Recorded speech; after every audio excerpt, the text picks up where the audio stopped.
Bismillahirrahmanirrahim. Assalamualaikum warahmatullahi wabarakatuh. Salam sejahtera untuk kita semua, teman-teman media. Terima kasih sudah hadir walaupun undangannya mendadak ya. Tadi memang Bung Rocky merasa ingin perlu bertemu dengan teman-teman, daripada banyak sekali pertanyaan masuk satu persatu, daripada dijawab satu-satu, lebih baik kita ketemu langsung gitu ya Bung Rocky ya. Tapi kita ngomongin apa hari ini? Soal PT 0%. Oke. Jadi kita ngomongin hari ini soal PT 0% ya. Silakan Bung Rocky untuk menjelaskan soal PT 0% itu. Semuanya dimulai dari soal PT 0%. Yes.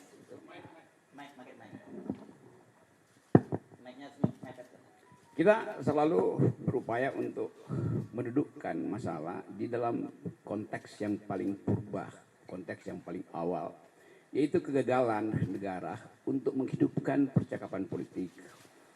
Kegagalan yang disebabkan oleh berbagai macam ambisi yang seharusnya dikanalisasi melalui persaingan politik. Tapi karena persaingan politik ditutup oleh soal-soal persyaratan 0% segala macam itu, maka dia cari kanal tuh. Jadi itu konteks besarnya tuh kira-kira tuh. Kenapa kemudian misalnya buruh nuntut Omnibus Law dibatalkan, kenapa masyarakat adat tetap bergerak untuk mempertahankan hak rakyat mereka tuh. Ini semua karena tidak ada kejelasan regulasi. Oke. Tapi itu saya jadikan aja sebagai patokan bicara nanti. Yang lebih penting adalah saya mengantisipasi pertanyaan-pertanyaan wartawan yang berseliweran. Jadi itu intinya tuh. Saya mulai dengan satu kesan pribadi saya. Selama kurang lebih 1 minggu ini, ketika kasus ini mulai beredar, saya ada di mungkin 9-10 kota di Lombok, Jawa Timur, Jawa Tengah tuh. Diundang oleh para mahasiswa tuh. Dengan maksud saya memberi kuliah seperti biasa, kuliah umum. Tetapi dari seluruh undangan seminggu ini, seluruhnya dipersekusi. Saya nggak boleh masuk kampus, saya nggak boleh ketemu akademisi itu. Jadi ada dugaan saya bahwa soal ini soal biasa aja kan. Mau dibuat jalur hukum, oke. Tetapi jangan halangi saya untuk bicara dengan para mahasiswa itu. Nah, yang menggemparkan kemarin adalah yang sudah tahu di Jogja itu saya dihalangi untuk bertemu dengan kurang lebih 1.500-2.000 mahasiswa di situ. Justru itu dihalangi oleh PDIP. Dan saya merasa buat apa menghalangi saya? Toh kalian partai, kalian punya kekuatan untuk mengubah undang-undang itu. Silakan ubah undang-undang di DPR, ubah intelektual atau akademisi atau kritis sosial nggak boleh bertemu mahasiswa itu. Jadi itu yang saya sayangkan. Padahal saya bertahun-tahun mengajar di sekolah Megawati itu tentang pikiran bangsa. Jadi kalau saya mau terangkan pikiran bangsa, kok dihalangi oleh partai di mana saya mengajar tentang pikiran bangsa. Tapi saya paham itu tuh. Jadi terlihat di publik sekarang ada perselisihan tentang kasus saya. Mereka yang mengerti pro saya mengatakan bahwa itu bukan hinaan, itu kritik. Gak usah saya lanjutkan argumennya. Jadi saya berterima kasih pada mereka yang menganggap bahwa saya justru membuka pembicaraan untuk menghidupkan diskursus tentang apa sebetulnya yang disebut kritik publik terhadap pejabat publik. Nah, saya berterima kasih pada mereka. Mereka mendukung saya, banyak wawancara di media massa itu, dan bahkan sebagian memuji-muji saya bahwa saya memulai satu tradisi untuk memperlihatkan bahwa diskursus publik itu tidak boleh dihalangi oleh dendam pribadi. Memang itu dasarnya kan. Jadi sekali lagi itu poinnya. Tetapi saya mengerti bahwa kasus ini kemudian membuka perselisihan di publik antara yang pro dan kontra. Nah itu yang membuat kehebohan. Kehebohan itu bisa ditafsirkan sebagai keonaran secara hukum itu. Itu pentingnya kita pahami bahwa sesuatu yang disodorkan untuk dijadikan target keonaran itu bisa disponsor oleh siapapun. Kan itu maksudnya kan. Nah saya minta maaf terhadap keadaan hari ini yang menyebabkan perselisihan itu berlanjut tanpa arah itu. Tentu saya merasa kok ini kenapa nggak bisa diselesaikan secara hukum. Jadi sekali lagi saya menyesalkan bahwa persoalan hukum yang dari awal saya katakan ini adalah kritik saya terhadap Presiden Jokowi yang saya ucapkan dengan sangat tajam. Dan biasanya saya lakukan itu di mana-mana tuh. Saya tidak mengkritik atau menghina Jokowi sebagai individu, tidak. Karena nggak ada urusan saya dengan Pak Jokowi. Karena itu saya kira Pak Jokowi juga mengerti. Itu yang menyebabkan Pak Jokowi tidak mau melaporkan saya. Kan Pak Jokowi mengerti bahwa yang saya ucapkan itu adalah kritik terhadap kedudukan publik dia, jabatan publik dia. Tuh. Poinnya di situ dulu tuh. Jadi bab pertama saya mau terangkan bahwa di dalam demokrasi persaingan pikiran itu dilegalkan, bahkan dianjurkan. Supaya kita bisa menapis mana yang disembunyikan, mana yang sebetulnya genuine, mana yang sebetulnya palsu. Nah kita di sini belum sampai di situ. Jadi saya paham bahwa kemarahan sebagian pihak itu karena belum bisa membedakan mana kritik publik dan mana dendam pribadi. Saya tidak punya dendam apa-apa dengan Pak Jokowi. Bahkan saya sudah berkali-kali katakan bahwa anaknya Pak Jokowi berteman dengan saya, dia minta kritik, saya kasih kritik loh. Pak Jokowi mantu, saya diundang bahkan undangan VIP, tapi saya nggak bisa datang tuh. Jadi nggak ada soal di situ tuh. Sekarang pertanyaannya kok kenapa jadi soal? Artinya ada yang ingin dia bermain di air keruh.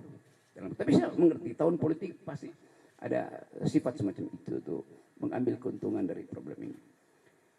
Bagian kedua saya mau terangkan khusus terhadap mereka yang salah mengerti apa yang saya ucapkan di forum buruh itu.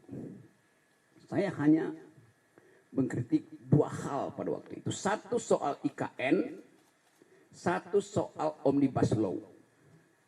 Tolong perhatikan ya. Saya terangkan bahwa saya pro gerakan buruh yang akan demo tanggal 10 karena sudah berbulan-bulan proposal buruh itu diabaikan pemerintah. Bahkan saya terangkan di situ bahwa Omnibus Law itu kemaksiatan politik. Karena menghina hak buruh untuk memperoleh, ya sebetulnya memperoleh pendapatan. Jadi Omnibus Law itu menyingkirkan hak kesejahteraan buruh. Kalau ada dalil, enggak itu bagus. Loh kenapa kalau bagus itu buruh udah berbulan-bulan melakukan demonstrasi itu. Dan kita tahu bahwa undang-undang itu dibolak-balik, udah ditolak Mahkamah Konstitusi, diputar lagi dengan asumsi bahwa itu bisa diperpukan, lalu barang yang sama dijadikan undang-undang kan. Kan itu yang saya sebut sebagai apa permainan semacam itu, masa menipu tuh.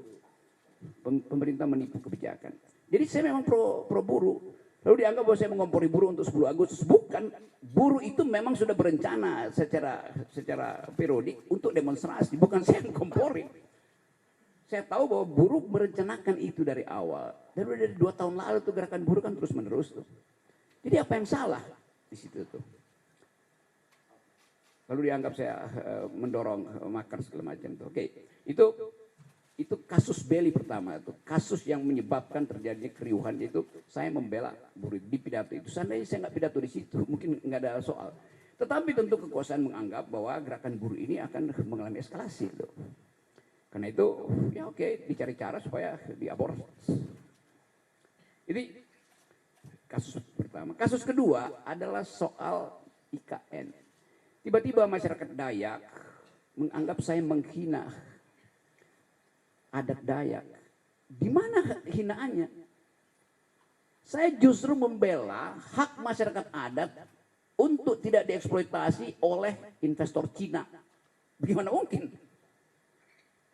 Mungkin udah 5-6 kali saya ke Kalimantan diundang oleh universitas, diundang oleh komunitas masyarakat adat untuk minta pendapat saya. Tetap pendapat saya IKN ini berbahaya secara diplomasi, berbahaya secara geopolitik, dan bahkan berbahaya secara kebudayaan. Karena pasti kalau ada IKN di situ, masyarakat adat akan tersingkir. Dan itu artinya hilang jejak kultural kita di situ. Jadi dari awal saya membela masyarakat adat, Dayak, Banjar segala macam di situ. Jadi kalau ada satu theatrical, ada binatang digorok di situ, saya menyesalkan. Siapa yang provokasi teman-teman Dayak saya yang pernah berkali-kali mengundang saya? Itu soalnya tuh. Jadi soal-soal semacam ini yang mau saya ucapkan untuk menerangkan bahwa saya mencintai bumi Kalimantan karena saya itu bertahan, jangan itu dijual. Pada waktu itu 2 hari sebelumnya kan beritanya Pak Jokowi pergi ke Cina untuk minta investor asing tanam. Bahkan kira-kira Pak Jokowi bilang, udah saya kasih konsesi 180 tahun, Anda tolong buatkan kami ibu kota. Bagaimana mungkin? Itu disebut ya presiden menjual negara. Kenapa mesti tersinggung? Memang faktanya presiden berupaya menjual negara, menjual lahan di Kalimantan untuk dijadikan IKN. Dia udah jualan ke negara-negara Arab, nggak bisa, jualan ke Kanada nggak bisa, sekarang jualan ke Cina itu. Jadi poin saya di dalam soal itu adalah saya tetap tidak ingin IKN itu dijalankan. Apalagi dalam soal perjanjian. Buat tadinya IKN itu adalah bisnis to bisnis, ya oke, itu nggak ada pajak saya di situ tuh. Lama-lama menggerogoti APBN. Pada saat yang sama, APBN itu mesti dipakai untuk membackup anak-anak Kalimantan. Harusnya pendidikannya mereka lebih tinggi, stunting tidak terjadi di situ. Kan saya lakukan pembelaan pada masyarakat adat di situ. Oke, demikian juga di tempat lain, di mungkin NTT, NTB itu, di Papua ada orang yang tiba-tiba merasa bahwa tersinggung. Iya, saya minta maaf karena saya menyebabkan kalian berselisih. Nanti diterangkan, apakah perselisihan itu saya yang picu? Bukankah ada forum untuk menyelesaikan perselisihan? Kenapa mesti pakai kekerasan misalnya? Tapi saya menangkap itu bahwa kemarahan itu memang harus diucapkan pertama kali. Dan itu yang membuat saya tetap akan mengatakan bahwa saya akan terus mengambil risiko untuk jadi pendidik demokrasi itu dengan segala macam akibat.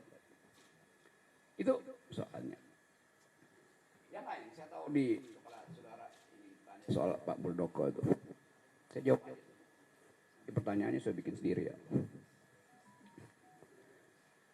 Kekagetan saya kemudian atau bukan kecurigaan saya bahwa ada kondisian di publik akhirnya secara metodologis saya hubungkan dengan pernyataan Pak Muldoko.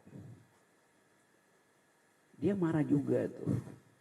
Saya akan pasang badan. Tentu. Jadi saya bertanya, Pak Muldoko ini relawan statusnya juga. Karena bahasanya sama, kami pasang badan. Karena Pak Muldoko itu pejabat publik yang mestinya dengan dingin mengatakan bahwa oke, ada problem, mari kita selesaikan secara argumen atau secara hukum itu. Pasang badan artinya itu bukan bahasa dasar dari seorang pejabat publik kan. Kayak preman itu mau pasang badan itu. Padahal ini pikiran saya yang saya kritik dengan cara yang sangat tajam, dengan bahasa yang saya pilih tajam. Tapi tidak diarahkan pada pribadi Presiden Jokowi, tapi pada lembaga publik, yaitu kabinet bahkan yang di dalamnya ada Pak Muldoko. Jadi kita gagal untuk membawa bangsa ini pada percakapan intelektual. Itu dasarnya. Rocky Gerung kan intelektual, kenapa pakai bahasa begituan? Iya, di kampus saya pakai bahasa akademis. Tetapi dalam kritik kebijakan saya mesti pakai bahasa yang bisa dimengerti oleh orang yang berkali-kali diterangkan nggak paham-paham juga. Berkali-kali buruh minta direview itu nggak ada dipahami. Berkali-kali masyarakat akademis mengatakan IKN itu salah secara konstruksi hukumnya karena mestinya minta izin dulu pada masyarakat adat. Pernah nggak Jokowi minta izin pada masyarakat adat? Tidak. Apa itu bentuk minta izinnya? AMDAL. AMDAL itu adalah hak masyarakat adat untuk mengiyakan atau tidak mengiyakan proposal politik. Pak Jokowi sudah putuskan duluan itu. Baru diminta pembenaran secara masyarakat adat, secara AMDAL. Kan itu cara berpikir yang kacau loh. Jadi saya nggak ada dendam pada Muldoko, pada Pak Jokowi. Saya menganggap bahwa kebijakan mereka harus dievaluasi. Kenapa saya ambil posisi itu? Karena partai-partai politik tidak ada yang bersuara tentang itu. LSM bersuara, publik internasional bersuara. Jadi itu dasarnya tuh, teman-teman. Nah, sekarang saya bisa duga bahwa kasus ini akan berlanjut menjadi kasus hukum. Oke, saya terima kasus itu. Jadi poin saya adalah sekali lagi saya garis bawahi, saya minta maaf karena peristiwa itu membuat perselisihan ini makin menjadi-jadi itu. Itu intinya itu. Dan tentu ini berbahaya di dalam tahun-tahun seperti ini. Kenapa? Karena di belakang kasus ini berbagai macam kepentingan ngincar untuk mengeksploitasi itu. Tapi saya tidak akan berhenti menjadi pengkritik. Itu dasarnya tuh. Jadi sekali lagi, mari saya anggap aja bahwa oke, selesaikan aja kasus ini. Karena rumah saya disentuh tai, WA grup saya dimaki. Kalau itu biasalah, saya anggap ya kadang-kala itu akun abal-abal. Udah lihat Rok, gua mau gorok lu seperti itu kan, gimana coba? Prinsip itu. Padahal saya sendirian, saya nggak punya partai politik. Dituduh antek asing segala macam, asing dari mana? Jadi segala hal kemudian disodorkan di situ dan peristiwa ini tensi politiknya atau political tone-nya itu makin lama makin terlihat. Jadi dasarnya itu dari keinginan saya untuk bersahabat dengan teman-teman di Papua, teman-teman di Dayak, teman-teman di NTB, di Tangerang segala macam yang marah. Oke, saya terima kemarahan itu, saya minta maaf karena saya membuat kalian itu marah. Tetapi sebagai orang yang bertahun-tahun berupaya untuk menghidupkan demokrasi, saya mesti terangkan belakangnya tuh. Jadi mohon dimengerti. Bagi mereka yang sudah mengerti, oke, terima kasih. Bagi mereka yang mungkin satu waktu akan paham bahwa oh itu ya beda antara pejabat publik dan pribadi individu itu. Wartawan juga begitu. Nggak ada yang secara persis membuat perbedaan distintif antara pejabat publik dan individu yang menjabat jabatan itu. Beberapa waktu lalu di Jogja ada pertanyaan, kenapa Pak Rocky menghina keluarga Pak Jokowi? Gimana mungkin wartawan ada cara berpikir begitu? Artinya dia nggak tahu kasusnya, dia nggak tahu konsepnya, tuh. Itu juga nambah kebutuhan. Jadi teman-teman itu pengantarnya dan silakan kalau masih ada soal, tetapi silakan tanya hal yang fundamental. Saya akan jawab itu dengan cara saksama dalam tempo sesingkat-singkatnya. Oke, teman-teman, kalau ada yang mau mengajukan pertanyaan, persilakan pertanyaannya to the point ya. Silakan. Atau dianggap cukup?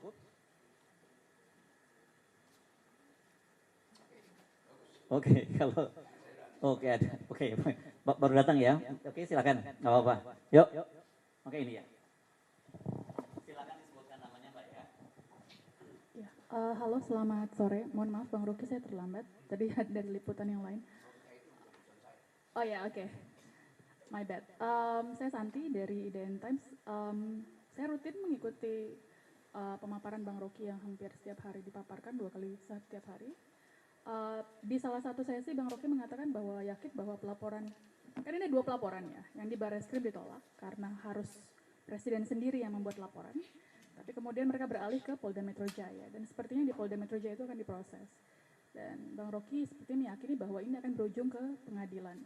Jika itu yang terjadi, apakah sudah menyiapkan langkah mitigasi seperti misalnya menyiapkan kuasa hukum atau langkah apa yang akan dilakukan? Karena ini akan jadi presiden kedua setelah kasus yang Fathia dan Haris Azhar. Terima kasih.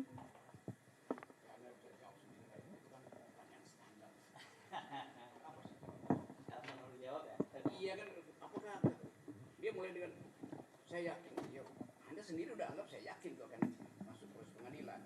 Berarti Anda berasumsi keyakinan itu mesti dibarengi dengan langkah hukum saya, kan sama itu. Jadi di dalam pertanyaan itu Anda udah jawab sendiri itu. Coba kasih pertanyaan yang lebih rumit lah.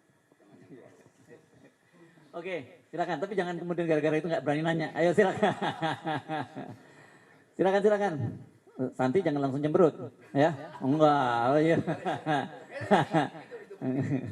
Oke, silakan. Siapa namanya? Menyiapkan pengacara. Oke, silakan. Anda.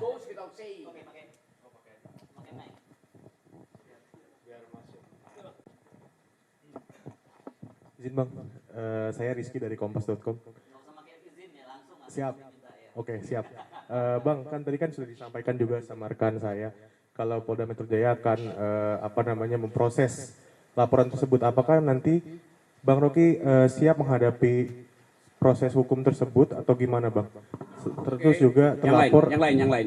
Dia nggak dengar pertanyaan Santi itu. Yang lain aja. Yuk, temen yuk bicara hal yang sama, yuk nanya juga tuh. Gimana coba? Yang lain. Dan di sini Sore, Bang. jangan Sore. pakai izin ya. Wartawan Sore, boleh ya? mestinya egaliter ya. Saya Sore, sering Bang. perhatikan teman-teman kalau jumpa pers pakai izin. Nggak usah izin. Anda diberikan hak mewakili publik untuk menanyakan itu pada pejabat publik. Ya, sorry. Sore Bang, saya Rifai Bang dari Voya ID. Bang, laporan Anda di Bareskrim kan ditolak. Tapi kemarin Andi Gani, Kalimat itu laporan Anda di Bareskrim, siapa yang melaporkan Bareskrim? enggak, laporan terhadap Anda di Bareskrim itu ditolak. Pakai bahasa yang benar. Laporan terhadap Anda di Bareskrim itu ditolak oleh kepolisian dan kemarin Andi Gani mengunjungi Bareskrim untuk mencari celah untuk menjerat Abang di pasal terkait IKN, penghinaan terhadap IKN.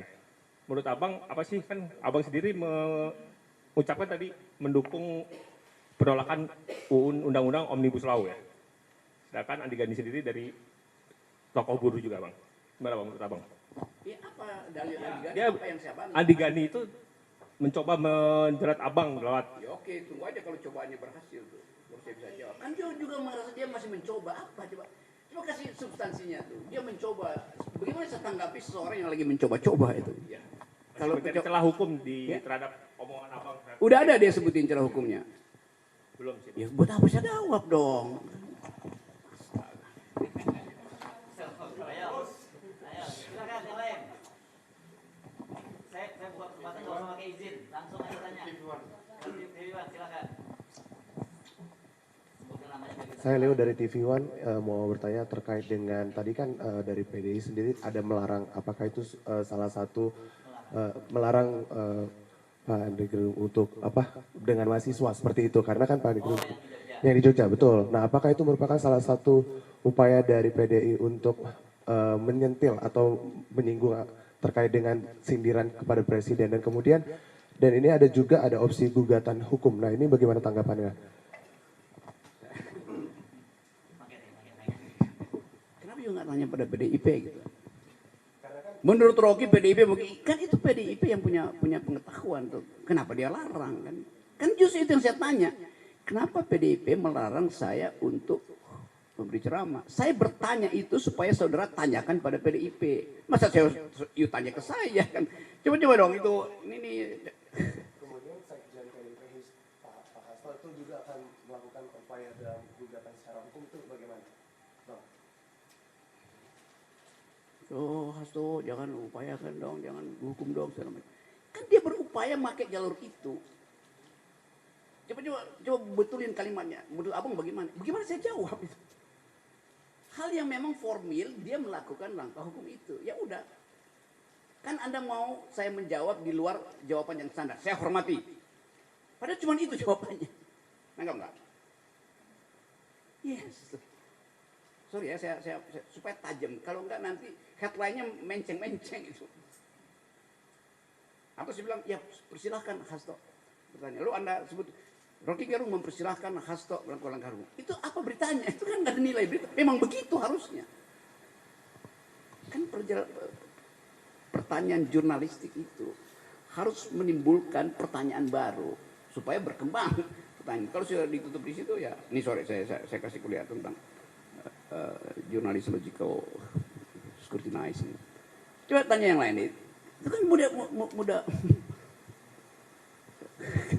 Karena itu saya tadi bilang di awal, saya mengantisipasi semua pertanyaan teman-teman. Nah, karena itu saya terangkan aja tuh. Kan yang jadi isu selalu itu hinaan atau kritikan itu. Banyak orang menganggap itu kritikan. Oh terima kasih kalau mereka anggap begitu tuh. Ada yang bilang itu hinaan. Oke, Anda berhak untuk bilang itu. Tetapi ucapkan aja itu di dalam bentuk yang sama kan. Bukan dengan pamerkan kekerasan. Itu enggak benar itu. Karena saya tidak memamerkan kekerasan. Oh iya kekerasan naratif. Oke, kita buktikan nanti apakah saya lakukan kekerasan naratif kan.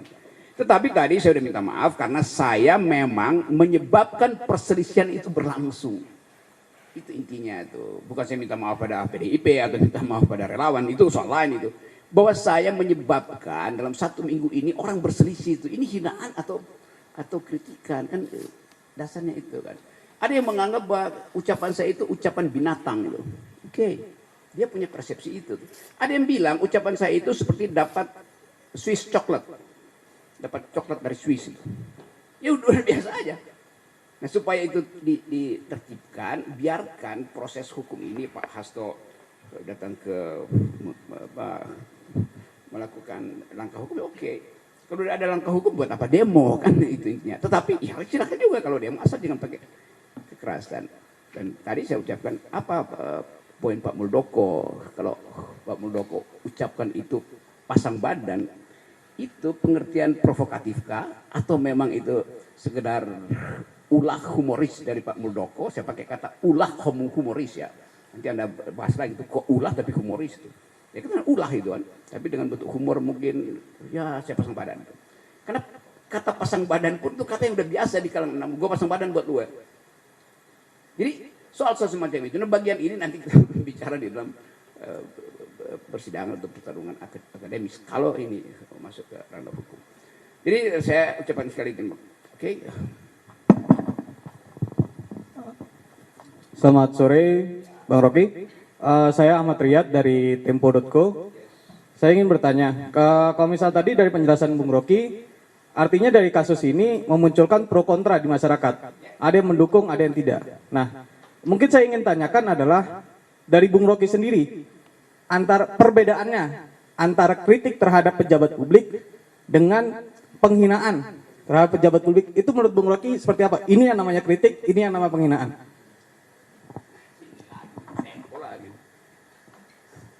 Kritik itu artinya saya terangkan kontradiksi di dalam kebijakan itu. Menghina artinya pada orang. Bagaimana bisa menghina pejabat publik? Kan tadi saya terangkan, martabat itu melekat pada manusia ansih, namanya human dignity itu. Anda punya martabat. Pejabat publik, nggak boleh kita berikan martabat individu itu pada pejabat publik. Kenapa? Pejabat publik itu diangkat berdasarkan kesepakatan sosial. Itu sama dengan hal yang berlangsung hari ini. Pak Jokowi adalah bapak kita itu. Karena itu dia nggak boleh dihujat, dikritik, apalagi dihina. Itu menyamakan kedudukan publik, tubuh publik presiden dengan tubuh privatnya. Itu ada dalam sistem kerajaan. Kayak itu yang saya maksud, wartawan mesti bisa bedakan dong. Soal semacam itu. Bapakmu dan bapakku, bapak kita, dia bikin kesalahan, tetap kita maafkan. Seumur hidup dia tidak bisa ganti sebagai bapak. Presiden itu dipilih hanya 5 tahun. Itu dasarnya. Jadi sekali lagi, martabat itu melekat pada manusia, bukan pada jabatan. Itu fundamental di dalam organisasi pikiran yang sehat tentang demokrasi. Bisa nggak? Atau saya terangkan dulu hal yang lebih filosofisnya. Dulu raja itu disebut the king can do no wrong. Gak mungkin salah raja itu. Tubuh publiknya menyatu dengan tubuh privatnya itu. Karena itu ada nama si raja itu.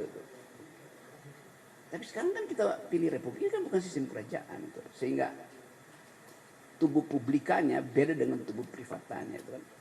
Jadi itu. Jadi saya dapat kesan bahwa memang kita belum utuh mengerti soal-soal itu karena kita masih panjang berdemokrasi. Itu satu waktu mungkin bisa diterima. Itu juga terjadi pada cara wartawan memberitakan itu.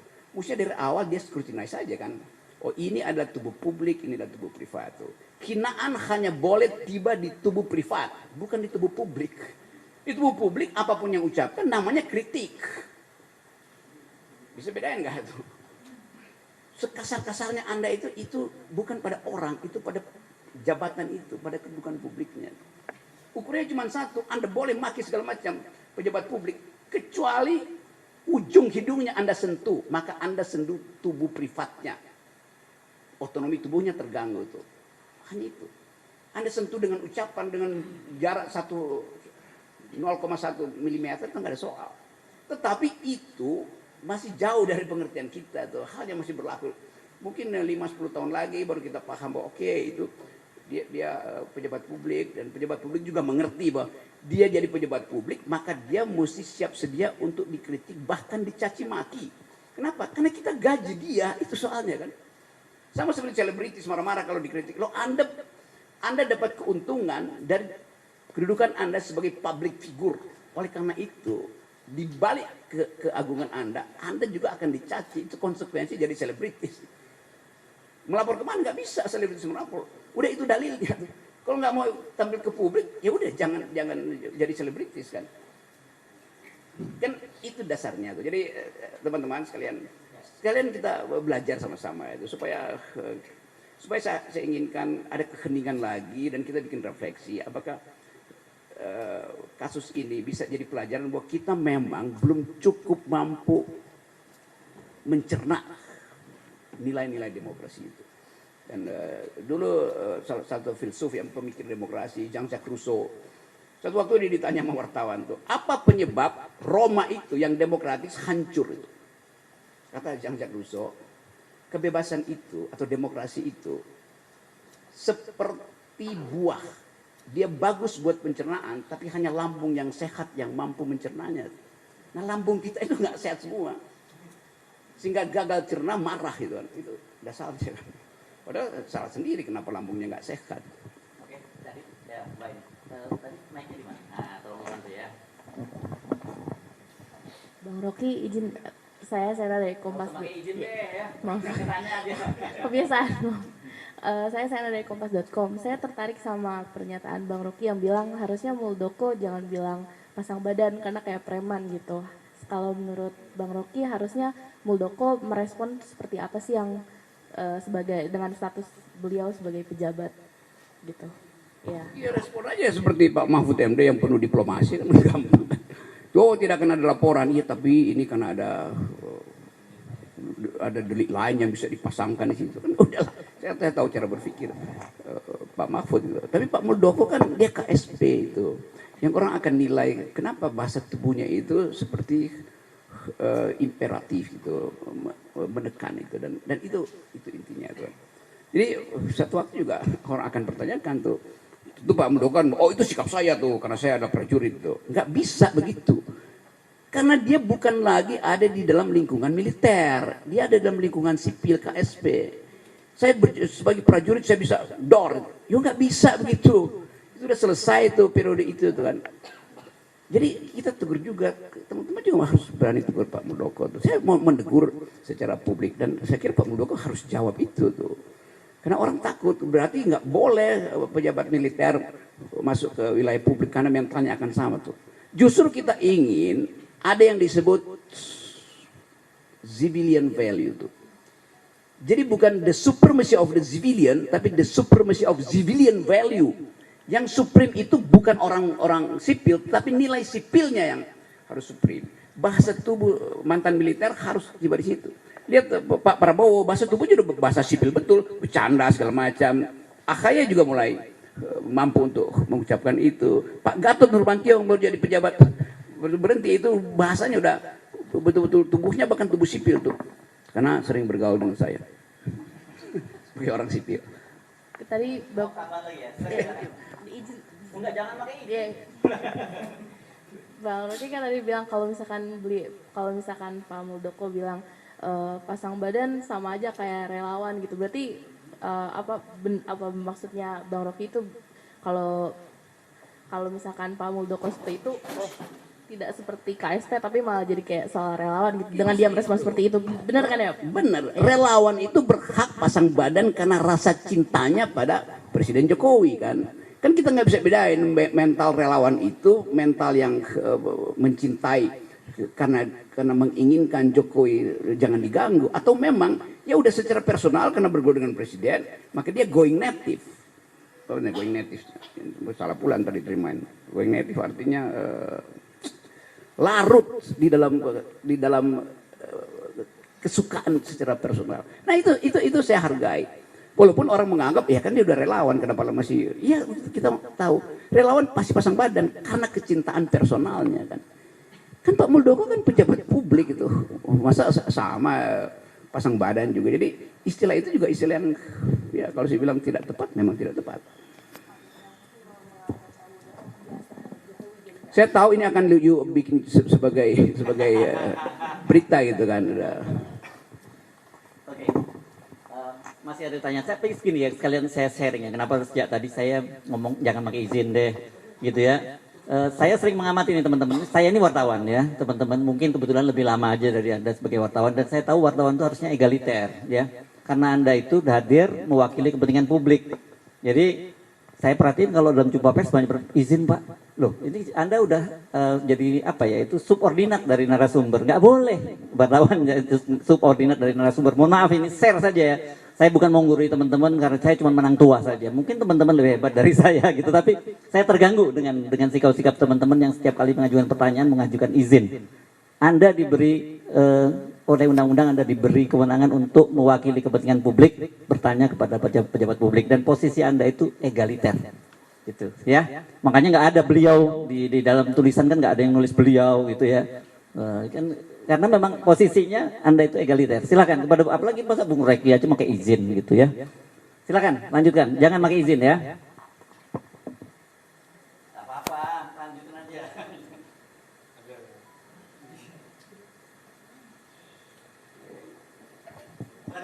Pak, saya Vika dari Kompas.com.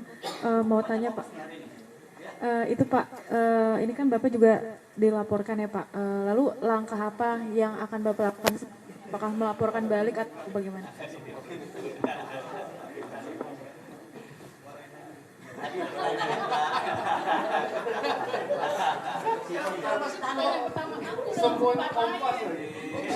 Standar cara bertanya. Saya jawab, saya akan ambil langkah 1000 untuk kabur.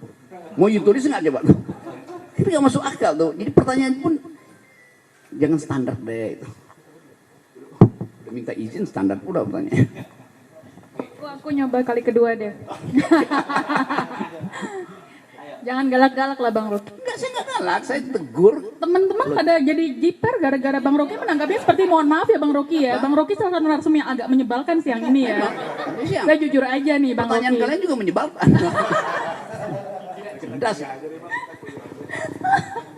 Gini Bang Rocky, ini saya melihatnya kalau Bang Rocky serius diproses oleh Polda Metro Jaya dan berakhir di pengadilan, ini menciptakan ketakutan bagi publik untuk juga menyampaikan kritik gitu terhadap pemerintahan yang saat ini. Apakah kalau menurut Bang Rocky, hal kekhawatiran publik itu jadi kenyataan seandainya ini berlangsung sampai ke pengadilan nanti gitu? Karena kan kami juga pekerjaannya juga termasuk salah satunya sebagai watchdog yang dibilang oleh Bang Hersu bolak-balik di sesi bersama Bang Rocky gitu. Iya itu yang gini nih, kan kita bisa antisipasi undang-undang apa yang mau dipakai tentang kegaduhan itu. Aku tambahin satu lagi ya Bang Rocky, kemarin saya doorstop di depan Pak Mahfud bilang, kalau seandainya betul yang di Barreskrim ditolak karena harus ada pengaduan langsung dari Pak Presiden. Tapi kata Pak Mahfud, kalau ini terus-menerus menjadi polemik publik, tidak tertutup kemungkinan bisa diproses. Gitu. Artinya kan ada celah untuk memproses hukum itu. Saya tidak menanyakan detail mengenakan pasal apa. Gitu. Sekarang Anda tanya nggak, kegaduhan yang dimaksud Undang-Undang 46 itu setara nggak dengan polemik publik? Tanya dong pada Mahfud. Apa itu yang disebut social origins, asal usul dari pasal 14-15 Undang-Undang 46? Tanya pada dia. Kalau tidak menimbulkan polemik itu dasarnya adalah perselisihan. Yang dimaksud oleh undang-undang itu kegaduhan itu keinginan pemerintah Belanda untuk mengendalikan polemik publik. Kan itu intinya tuh. Jadi anakronis keterangan Pak Mahfud. Bilang Pak Mahfud kok anakronis ya? Itu pentingnya wartawan scrutinizing apa yang dia ucapkan itu. Masa polemik dia mau kegaduhan? Anda setiap hari Anda bikin headline polemis kok isinya tuh. Jadi itu tuh. Jadi lihat original intent dari pasal tentang penghinaan itu, tentang kegaduhan itu. Atau apa istilahnya tuh, selain kegaduhan itu apa? Keonaran itu. Pada undang-undang tahun 46 itu, intensinya apa pada waktu itu? Nanti ada polemik tentang disertasi seseorang itu menimbulkan kehebohan publik, maka kena undang-undang 46 tuh. Bisa. Gitu ya. Oke, fair kan? Menyebalkan nggak jawaban saya? Ah, Santi. Ayo, silakan yang lain.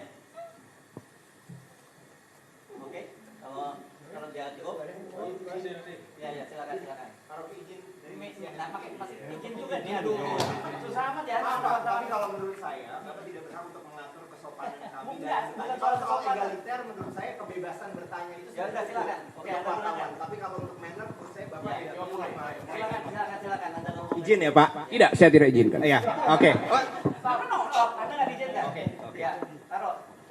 Oke kan? Hanya karena persoalan izin, saya tidak diizinkan bertanya Pak. Izin, saya bilang tidak diizinkan. Oke. Itu malah lebih tidak egaliter Pak, mohon maaf. Artinya Anda tidak perlu izin kalau gitu. Bilang aja saya mau bicara itu. Kenapa Anda minta izin? Teman-teman yang izin tadi tetap diizinkan bertanya Pak. Tidak, saya tidak izinkan. Saya koreksi dulu tuh. Baik. Anda kalau mau bertanya nggak usah izin. Enggak, terima kasih Pak, terima Oke, kasih. makasih. Ya. Silakan. Baik, teman-teman ya. Oke, jadi saya ucapkan terima kasih teman-teman datang. Ini klarifikasi sebetulnya dan mungkin nanti ada konferensi berikut tuh. Kalau ternyata hal huru-hara ini atau kegaduhan itu berlanjut, pasti kita mesti pastikan ada sponsor-sponsor di belakangnya tuh kan. Kan itu udah jadi pola itu. Tapi saya tidak mendahului proses hukum dan saya tahu mungkin dalam 1-2 hari ini akan diproses secara lebih formal. Tapi saya terangkan dulu bahwa saya ingin hentikan kegaduhan ini. Saya minta maaf karena ucapan saya itu menimbulkan kegelisahan, menimbulkan tadi polemik itu. Dan polemik itu yang justru menghidupkan gairah saya bahwa negeri ini belum mampu untuk mencerna prinsip-prinsip demokrasi itu. Jadi saya akan terus menjadi pengkritik itu. Saya kira itu poinnya ya. Terima kasih ya. Oke, baik teman-teman, terima kasih atas kehadirannya. Nah, ini untuk sopan santun saya tentu akan mohon maaf kalau ada beberapa hal yang tidak berkenan dalam pertemuan ini. Mudah-mudahan kita bisa ketemu lagi dalam waktu yang tidak lama lagi gitu ya Bung Rocky ya. Assalamualaikum warahmatullahi wabarakatuh. Terima kasih. Oke ya.